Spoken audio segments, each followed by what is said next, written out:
Avez-vous déjà ressenti cette sensation où l'immense univers énigmatique semble nous séparer, créant un sentiment d'isolement? Il nous pousse à nous éloigner des autres, des opportunités, des chemins que nous pensions destinés pour nous. Cette solitude, cette lenteur de la solitude qui surgit lors de nos moments les plus difficiles et imprévus, n'est pas une punition. Ce n'est pas une indication que tout s'effondre ou que tout le cosmos nous est opposé. Aujourd'hui, je souhaite vous présenter une perspective plus profonde et alternative qui nous encourage à contempler ces temps sombres. Cette obscurité, lorsqu'elle est vue sous un nouvel angle, pourrait offrir plus de soutien que nous ne l'imaginons initialement. Pour approfondir ce point de vue, nous nous appuierons sur les insights de l'un des psychologues les plus renommés, Carl Jung, dont la vie a été consacrée à démêler les mystères profonds de l'esprit humain. Jung a introduit le concept d'individuation, le décrivant comme un voyage fondamental, sans doute l'effort le plus crucial dans la vie d'une personne. Mais que signifie exactement l'individuation? Elle transcende la simple croissance personnelle ou l'adaptation aux normes sociales. Il s'agit d'entreprendre un voyage intérieur profond qui dépasse les apparences superficielles, nous obligeant à affronter notre moi le plus intime. L'individuation est essentiellement le voyage vers l'harmonisation et l'intégration de toutes les facettes de notre être, y compris celles que nous reconnaissons et celles que nous avons choisi d'ignorer ou de réprimer par peur, honte ou réticence à affronter nos aspects plus sombres. Cette quête de plénitude est loin d'être simple. C'est un chemin enchevêtré et ardu qui se sent souvent solitaire. Ce qui peut sembler une condamnation est, en réalité, un compagnon vital dans ce voyage. Il est courant de se sentir détaché du monde lors de transformations intérieures significatives, éprouvant une illusion d'isolement qui nous éloigne de ce qui était autrefois familier. Plutôt que de voir ces moments comme des punitions, nous devrions les considérer comme des occasions de découvrir notre véritable essence, les parties cachées de nous-mêmes qui ont toujours été présentes, mais inaudibles. Lorsque nous parlons d'individuation, nous évoquons un voyage qui nous pousse à abandonner les façades que nous portons pour nous adapter à divers contextes sociaux et à regarder sincèrement à l'intérieur de nous-mêmes. Cela n'implique pas de devenir reclus ou d'abandonner le monde. Au contraire, cela signifie cesser de vivre sous le poids des attentes des autres et redécouvrir notre moi authentique. Cependant, ce voyage n'est pas une mince affaire. Notre nature véritable est souvent obscurcie par des couches de croyances imposées par la société, nous poussant dans des rôles qui ne nous appartiennent pas vraiment, ainsi que par nos propres peurs qui nous amènent à ignorer l'un des aspects les plus difficiles de l'individuation, l'intégration de l'ombre. L'ombre célèbre de Jung représente la partie de notre psyché que nous avons tendance à rejeter parce qu'elle semble inacceptable ou ne correspond pas à l'image que nous souhaitons présenter au monde. L'ombre peut abriter des peurs, des désirs réprimés et des impulsions considérées comme négatives. Pourtant, Jung ne voyait pas l'ombre comme intrinsèquement mauvaise. Elle est simplement inconnue et donc intimidante. Le processus d'individuation consiste en grande partie à réconcilier avec cet aspect de nous-mêmes en reconnaissant et en acceptant les parties que nous cachons habituellement, que ce soit par honte ou par peur. Ce voyage exige du courage, dont une grande partie est cultivée dans des moments de silence et de solitude, lorsque nous sommes seuls sans distractions externes qui nous permettent de négliger nos ombres. Il est important de souligner que ce processus n'est ni rapide ni simple. Embrasser notre ombre signifie affronter nos peurs et faiblesses les plus profondes, les parties que nous avons constamment niées, nécessitant bravoure et ouverture face à ce que nous avons longtemps évité.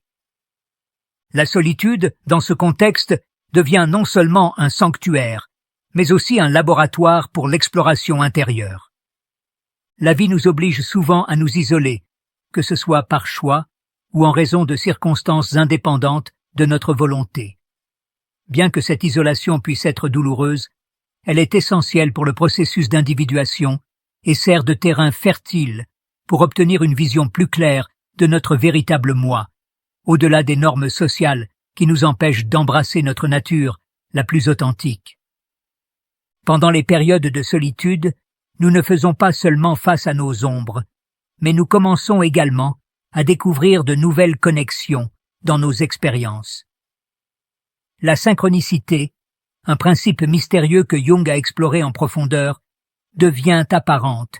Des événements qui semblaient autrefois aléatoires apparaissent maintenant comme faisant partie d'un dessein plus grand, un réseau reliant toutes les expériences et rencontres de notre vie. La solitude nous permet de percevoir ces fils invisibles qui lient notre passé à notre présent et souvent préfigurent notre avenir, révélant que tout arrive pour une raison et que chaque expérience, même les plus douloureuses, a une signification qui ne peut être découverte qu'en nous donnant le temps de réfléchir. En solitude, nous redécouvrons également notre relation avec le temps. Notre vie quotidienne est gouvernée par une perception linéaire du temps, où les événements se succèdent de manière prévisible. Cependant, lorsque nous sommes seuls, le temps semble s'étendre, mélangeant passé, présent et futur en une seule dimension. C'est comme si, dans ces moments, nous pouvions percevoir l'éternité, reconnaissant que chaque instant est interconnecté et que les expériences passées et les intuitions futures se rejoignent pour former une compréhension plus profonde de notre existence. L'isolement qui découle de ce que saint Jean de la Croix a appelé la nuit obscure de l'âme est un concept fondamental dans la pensée jungienne. Jung a identifié cette phase comme une étape cruciale pour la croissance psychologique et spirituelle. La nuit obscure de l'âme n'est pas simplement une période de souffrance, mais un temps de purification où l'âme se débarrasse des illusions des fausses identités et des croyances limitantes qui ont empêché une vie authentique. Pendant ce temps, les ombres de la psyché, les démons intérieurs que nous avons rejetés, se manifestent puissamment.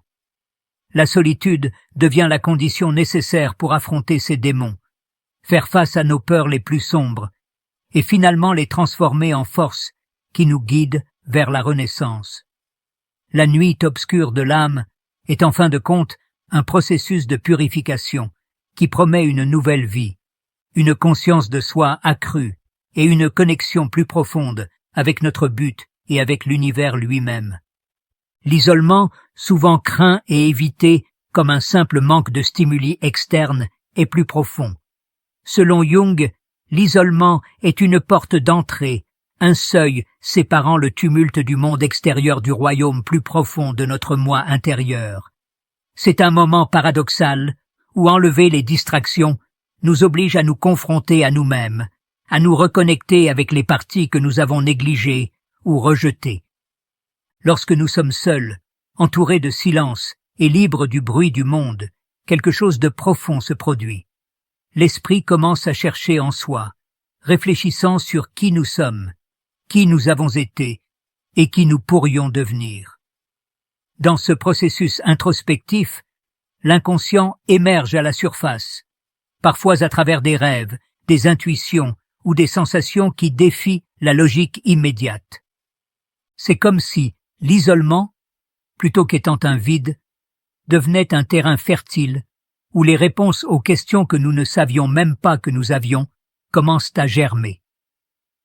La solitude se transforme en un laboratoire où les vérités enfouies s'entremêlent, se comparent et finalement se révèlent. Jung nous encourage à comprendre que l'inconscient n'est pas une entité distante ou séparée, mais une force vitale qui imprègne toutes nos expériences conscientes et inconscientes.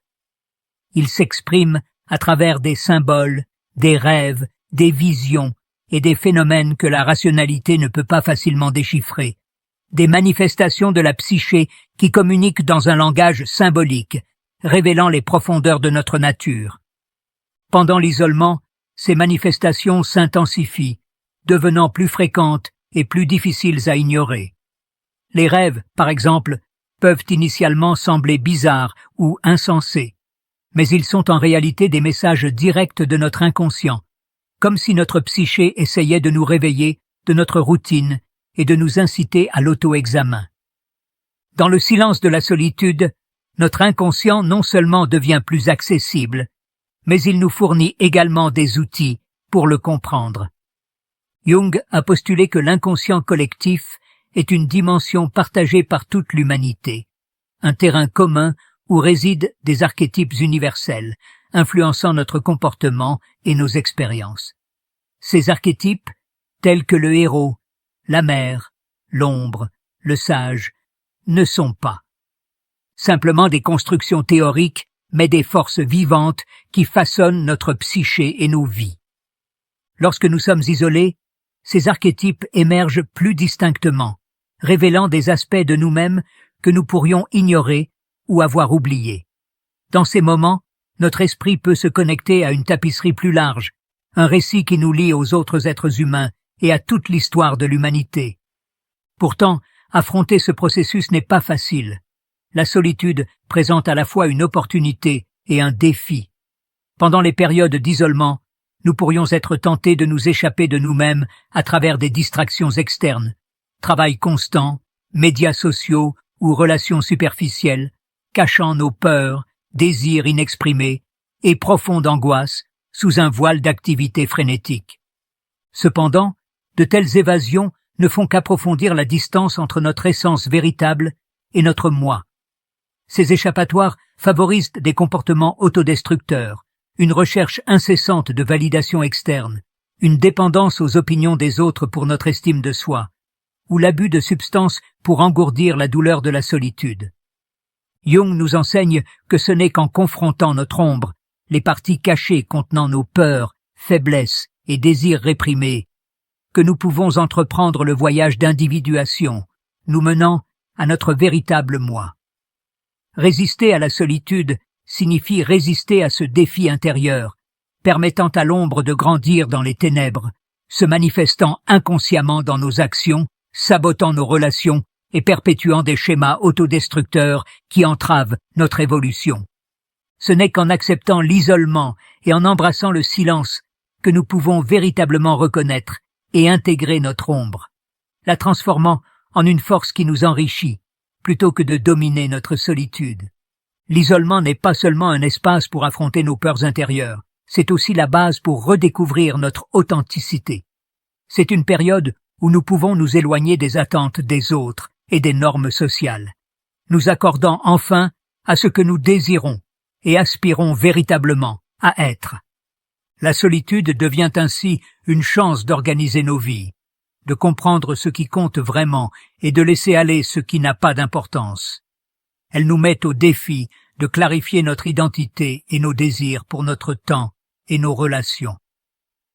Tout au long de l'histoire, de nombreux grands penseurs et créatifs ont traversé des périodes de solitude qui ont été cruciales pour leur croissance et le développement de leurs idées. Prenons Nietzsche par exemple. Il a passé de longues périodes en solitude, se retirant dans les montagnes suisses, loin de la vie académique et de la souffrance physique qui le tourmentait.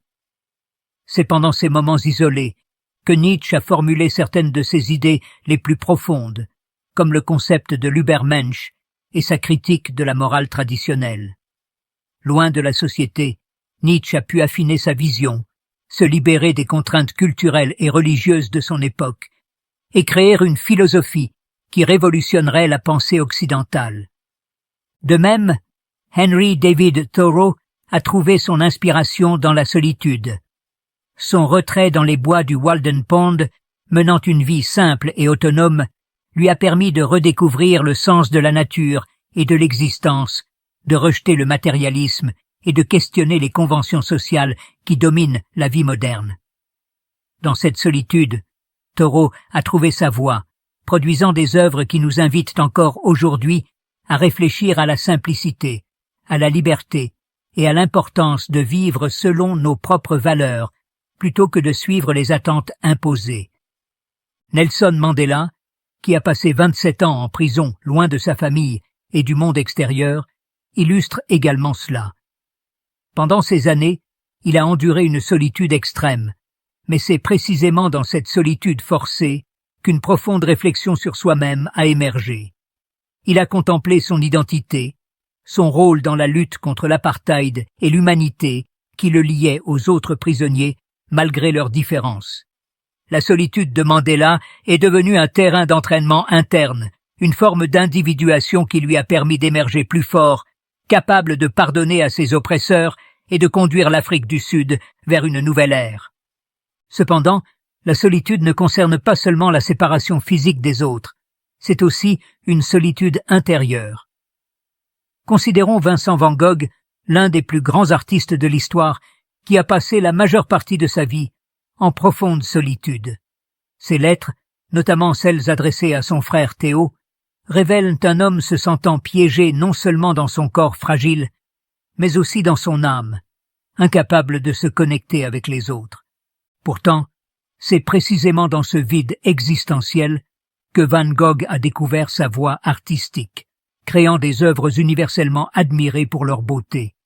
Sa solitude, bien que douloureuse, est devenue un terrain fertile pour sa croissance intérieure et son expression créative. Un autre exemple est Franz Kafka, un auteur qui a lutté contre la solitude constante.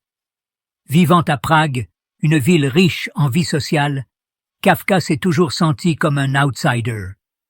Ses écrits, remplis de symbolisme et de tensions psychologiques, reflètent profondément cette solitude existentielle. Dans ses romans, tels que Le procès et La métamorphose, les protagonistes sont perpétuellement en conflit avec un monde qu'ils ne comprennent pas, à solitude qu'ils ne peuvent pas échapper, mais qui les pousse à chercher continuellement un sens. Bien que Kafka n'ait jamais pleinement expérimenté le processus d'individuation, ses œuvres sont aujourd'hui de puissants témoignages de la manière dont la solitude peut inspirer une profonde réflexion sur nous-mêmes et notre place dans le monde. La solitude ne mène pas toujours à une croissance immédiate. Beaucoup de gens ressentent initialement de la douleur, de l'anxiété et de la frustration. Prenons Jodie Foster, par exemple, qui a parlé ouvertement de la présence constante de la solitude dans sa vie. Élevée dans une famille dysfonctionnelle et propulsée par sa carrière précoce, elle a souvent dû faire face à la solitude, surtout pendant les périodes de transition. Cependant, elle raconte dans ses interviews que cette même solitude lui a permis de se comprendre, d'apprendre à vivre avec ses émotions sans dépendre des autres. Sa capacité à trouver de la force dans l'isolation l'a aidée à devenir l'une des actrices les plus respectées de son temps. Enfin, Carl Jung lui-même a utilisé l'isolement comme outil de travail intérieur. La Bollingen Tower, construite sur les rives du lac de Zurich, est devenue un lieu sacré de solitude et de réflexion, où Jung pouvait explorer profondément son propre inconscient et développer des théories qui façonneraient la psychologie du XXe siècle. Dans cette tour éloignée, loin des distractions quotidiennes, Jung a découvert de nouvelles perspectives sur la psyché humaine, qu'il a ensuite transformées en théories fondamentales telles que les archétypes et l'individuation. Ces exemples illustrent que l'isolement, loin d'être une condamnation, peut être une opportunité d'éveil, de croissance et de transformation. En embrassant la solitude comme faisant partie de notre voyage, nous pouvons découvrir des aspects de nous-mêmes que nous n'aurions jamais imaginés, nous libérant des influences externes qui nous contraignent.